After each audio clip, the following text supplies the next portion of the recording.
Video सुरू करण्या अगोदर आमच्या ॲडपोस्ट मराठीला लाईक करा, शेअर करा आणि सबस्क्राईब करायला विसरू नका।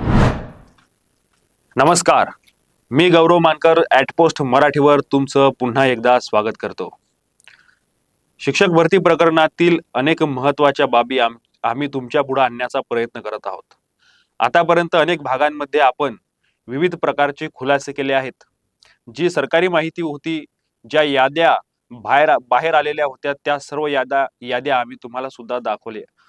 आणि आता एक महत्त्वाची अपडेट येत आहे, जे सायबर पोलिसांकडून आलेली आहेत। सायबर पोलिसांनी पत्रकार परिषद घेऊन काही माहिती दिली आणि त्यामध्ये अनेक खुलासे झाले आहेत। यामध्ये सर्वात महत्त्वाचा खुलासा असा झाला की उल्हास नरड यांना सायबर पोलिसांनी ताब्यात घेतलं होतं। पोलीस कोठडी सायबर पोलिसांकडे होती त्यांची। त्यांना ताब्यात का घेतलं तर 12 मार्च रोजी म्हणजे मागच्या महिन्यामधील 12 मार्चला त्यांच्या कार्यालयातील रवींद्र पाटील यांनी एक तक्रार केली होती आणि त्यांनी असं म्हटलं होतं की ज्या 244 शालार्थ आयडिया बनल्या आहेत त्यामध्ये गैरप्रकार झालेले आहेत। माझी पासवर्ड आयडी कोणीतरी चोरली आणि त्याचा गैरवापर करून शालार्थ आयडियांचा वाटप केला, त्यामुळे ही सगळी प्रणाली जी आहे ती ऑनलाईन होती आणि म्हणून सायबर पोलिसांकडे त्यांच्या कार्यालयाने तक्रार केली होती। ही तक्रार 12 मार्च रोजी झाली होती।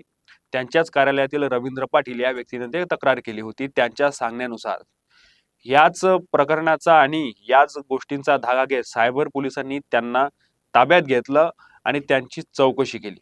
चौकशीतून सायबर पोलिसांना धक्कादायक खुलासे मिळाले आणि अशी एक बाब निष्पन्न झाली की त्यांनी ज्या काही शालार्थ आयडिया दिल्या त्यामध्ये बोगस शिक्षक त्यांना मिळाले आहेत। बोगस शिक्षक म्हणजे काय तर जे शिक्षक अस्तित्वातच नाही ते शिक्षक, म्हणजे ज्या शिक्षकांकडे टीईटी परीक्षा नसेल, ज्या शिक्षकांची नोंदणी पवित्र पोर्टल मध्ये नसेल, ज्या शिक्षकांचं डीएड बीएड पण झालं की नाही इथपर्यंतची परिस्थिती, तर अशा शिक्षकांना त्यांनी त्या ठिकाणी नियुक्ती केलं आणि त्यांना शालार्थ आयडी दिली। म्हणजे जे शिक्षक अस्तित्वातच नाही अशा शिक्षकांना शालार्थ आयडी दिली, त्यांचे वेतन घेतले। मागच्या 5-10 वर्षापासूनचे वेतन पथकांनी सुद्धा त्यांना मान्यता देऊन त्यांचं मासिक वेतन नेहमीप्रमाणे यायचं आणि ते वेतन हेच लोक उचलत होते आणि वेगवेगळ्या संस्थांमध्ये या शिक्षकांची भरती दाखवण्यात आली होती।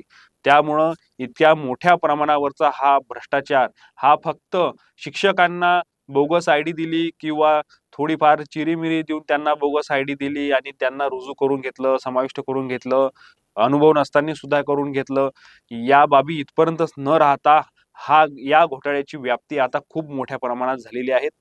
महत्त्वाचं म्हणजे जर का यांनी अस्तित्वात नसलेल्याच शिक्षकांना शालार्थ आयडी दिली आणि शिक्षकांचे पेमेंट यांनी जर का घेतले, तर मग हे अस्तित्वात नसलेले शिक्षक कोण आहेत याचा शोध आता घेणं महत्त्वाचं आहे आणि त्याचा शोध आता पोलीस घेत आहेत। Nagpur police, Nagpur cyber police आणि सदर पोलीस याचा आता शोध घेणार आहेत। महत्त्वाचा असा विषय आहे की जर हे अस्तित्वात नसलेले शिक्षक आहे तर मग हे शिक्षक आहे कोण? हे शिक्षक बाहेरचे तर कोणी नाही, संस्था चालकांच्या घरचे व्यक्ती तर नाही आहे। या शिक्षकांचं डीएड बीएड झालं होतं का? यांनी टीईटी परीक्षा दिली होती का? यांनी पवित्र पोर्टलमध्ये नोंदणी केली होती का? म्हणजे ज्या पद्धतीनं इतर विद्यार्थ्यांना आणि इतर लोकांना सगळ्या नोंदणीतून पुढे जावं लागतं, मुलाखती द्यावं लागतात, अर्ज करावे लागतात आणि त्यानंतर त्यांचं सिलेक्शन होते, अशा पद्धतीतून आणि प्रक्रियेतून यांची निवड त्या ठिकाणी झाली का? कारण पोलिसांच्या माहितीनुसार आणि पोलिसांच्या तपासामध्ये असं पुढे आलंय की हे शिक्षक अस्तित्वातच नाही। मग हे शिक्षक आहे कोण? बाहेरचे शिक्षक म्हणजे नेमके कोण? हा प्रश्न या ठिकाणी निर्माण झालेला आणि त्याचा आता तपास सुरू आहे।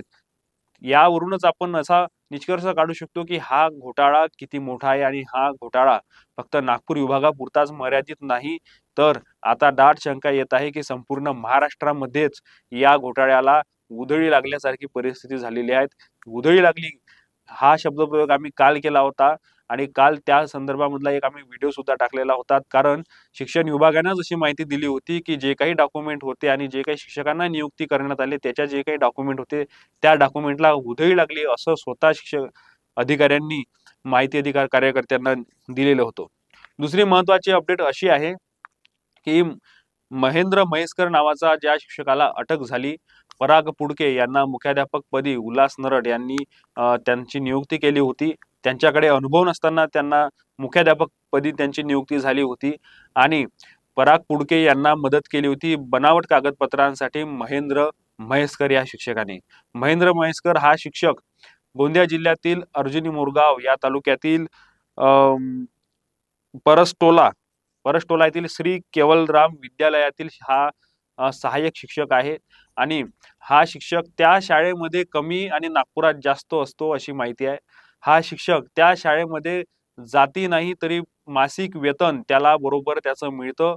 दर महिन्याला पगार व्यवस्थित कुठलाही कट न लागता त्याच्या खात्यामध्ये जमा होतो. तो महिन्यातून 20 ते 25 दिवस त्याच्या शाळेतून गायब असतो आणि तो फक्त नागपुरातच असतो. हा शिक्षक या कामासाठी म्हणजे ज्या शिक्षकांची नियुक्ती करायची आहे, ज्या शिक्षकांना शालार्थ आयडी पाहिजे आहे, ज्याचं विना अनुदानित मधून अनुदानित त्याला वर्ग करायचा आहे, यामधला हा व्यक्ती सेटर असल्याचं मानलं जातं आणि हा सेटर अनेक पैसे जमवून आणि अधिकाऱ्यांना सोबत घेऊन अधिकाऱ्यांशी साटलोट करून त्यांची नियुक्ती करून देणं, त्यांचे कामं करून देणं, शाळेला मान्यता आणून देणं, बोगस आयडी तयार करणं हे सर्व कामं तो करत होतात आणि याच प्रकरणामध्ये त्याला सुद्धा अटक झाली आहे. त्याने नागपुरातील एका शाळेतील 5 वर्षाचं प्रमाणपत्र पराग पुडके याला दिलं होतं आणि त्या आधारे तो अनुभव दाखवून त्या शिक्षकाची मुख्याध्यापकपदी नियुक्ती करण्यात आली होती आणि यामध्ये विभागीय शिक्षण संचालक उल्हास नरड, निलेश मेश्राम या सगळ्यांचा हात असल्याचं समोर आलं होतं. म्हणून म्हैसकर हा सुद्धा एक मोठा मासा पोलिसांच्या जाळ्यात सापडला आहे.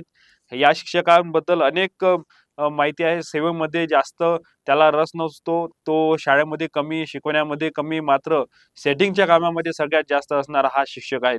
त्यामुळे यांची सुद्धा जी या ठिकाणी अटक झाली आहे, तर यांच्या माध्यमातून सुद्धा आता अनेक नावं पुढे येण्याची शक्यता आहे.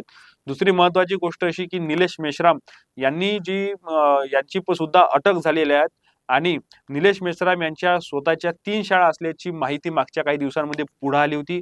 अशी शिक्षण विभागामध्ये चर्चा सुद्धा होती. काही वृत्तपत्रांनी त्यांच्या ज्या 2-3 शाळा आहेत त्या शाळांचे फोटो सुद्धा त्या वृत्तपत्रामध्ये प्रकाशित केले होते आणि त्या माध्यमातून निलेश मेश्राम यांच्याकडे सुद्धा स्वतःची शाळा आहेत.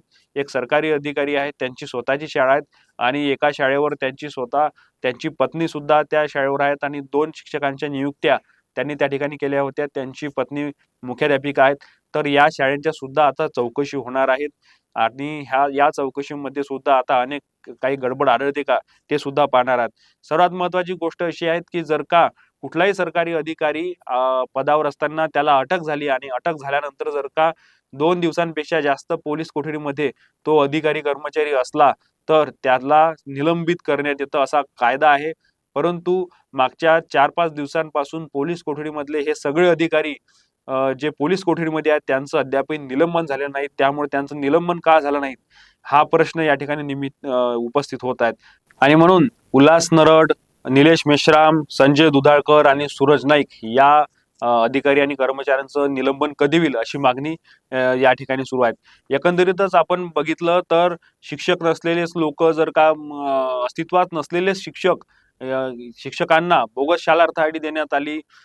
सायबर गुन्ह्यांसंदर्भामधील माहिती पुढे येत आहेत. उल्हास नरड यांच्या कार्यालयीन पासवर्ड कुठं गायब झाला. माहिती अशी आहे की हा जो पासवर्ड आहे तो शिक्षण विभागातील कॉम्प्युटरच्या व्यतिरिक्त इतर ठिकाणी जे काही कॉम्प्युटर वापरण्यात आले त्या ठिकाणी त्यांचा शालार्थ आयडी साठीचा पासवर्ड आणि आयडीचा वापर करण्यात आल्याची माहिती आहे. त्यामुळे ही कोणाच्या सहमतीनं हा पासवर्ड उल्हास नरड यांच्याकडून बाहेर गेला. पोलिसांचं असंही म्हणणं आहे की त्यांनी या संदर्भामध्ये एक बनाव रचला असू शकतो की त्यांना कुणकुण आली होती.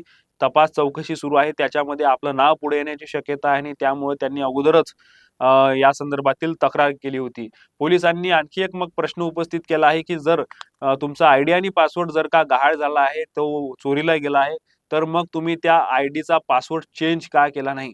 मग तुमचा जर का आयडी पासवर्ड चोरीला जातो तर मग तुम्ही तो पासवर्ड बदलणं गरजेचं होतं. तो पासवर्ड उल्हास नरद यांनी बदलला नाही. मग तुम्ही तो पासवर्ड का बदलला नाही? हा सगळ्यात महत्त्वाचा प्रश्न या ठिकाणी निर्माण झालेला आहे. त्यामुळं एकंदरीतच या सगळ्या अधिकाऱ्यांवर संशयाची सुई तर आहेतच, परंतु यांनी हा घोटाळा लपवण्यासाठीचा सुद्धा प्रयत्न केलेला आहे. परंतु तो प्रयत्न सुद्धा आता तपासामध्ये त्यांचा कुठेतरी सफल होताना दिसत नाही आहेत. सर्वात महत्त्वाची बाब अनेक संस्था चालक जे आहे त्या संस्था चालकांची नावं सुद्धा आता पुढे येत आहेत आणि या संस्था चालकांच्या माध्यमातून अधिकाऱ्यांवर सुद्धा दबाव आणून तर असा प्रकार झाला नाही ना, याची सुद्धा चौकशी आता होणं गरजेचं आहे. कारण अधिकारी फसले आहेत, कर्मचारी फसलेले आहेत, परंतु संस्था चालकांची नावं अजूनही बाहेर आलेले नाहीत. त्या कोणत्या शाळा आहेत, काही शाळांची आणि शिक्षकांची यादी आम्ही काल तुम्हाला दाखवली होती. आता आमचा सुद्धा त्यावर अभ्यास सुरू आहे, की कोणते शिक्षक, आणि शिक्षक तर आहेतच, परंतु या ज्या शाळा आहेत, या शाळा कोणाच्या मालकीच्या आहेत, या या संस्था चालक कोण आहेत, हे सगळे संस्था चालक कुठल्या कुठल्या पक्षाच्या संदर्भात आहेत, त्यांचे रिलेटिव्ह कोणी नातेवाईक राजकीय पक्षांशी संबंधित आहेत का, याचे धागेदोरे राजकीय दूरपर्यंत जाणार आहेत का, हे सुद्धा आता बघणं महत्वाचं आहे. आणि आम्ही सुद्धा त्या तपासामध्ये आहेत. त्यामुळे येणाऱ्या काळामध्ये आम्ही सुद्धा तुमच्या पुढे अनेक नवनवीन खुलासे करणार आहोत. आतापर्यंत सुद्धा @पोस्ट मराठीच्या माध्यमातून बरेचसे खुलासे आम्ही केलेले आहेत. वेगवेगळ्या ठिकाणून लोक सुद्धा आम्हाला माहिती पाठवत आहेत. तुमच्याकडे जर का कुठली माहिती असेल ते सुद्धा तुम्ही आम्हाला पाठवा. आम्ही तुमच्या माध्यमातून जे काही माहिती येईल ते आम्ही आमच्या प्लॅटफॉर्मच्या माध्यमातून प्रकाशित करण्याचा प्रयत्न करू.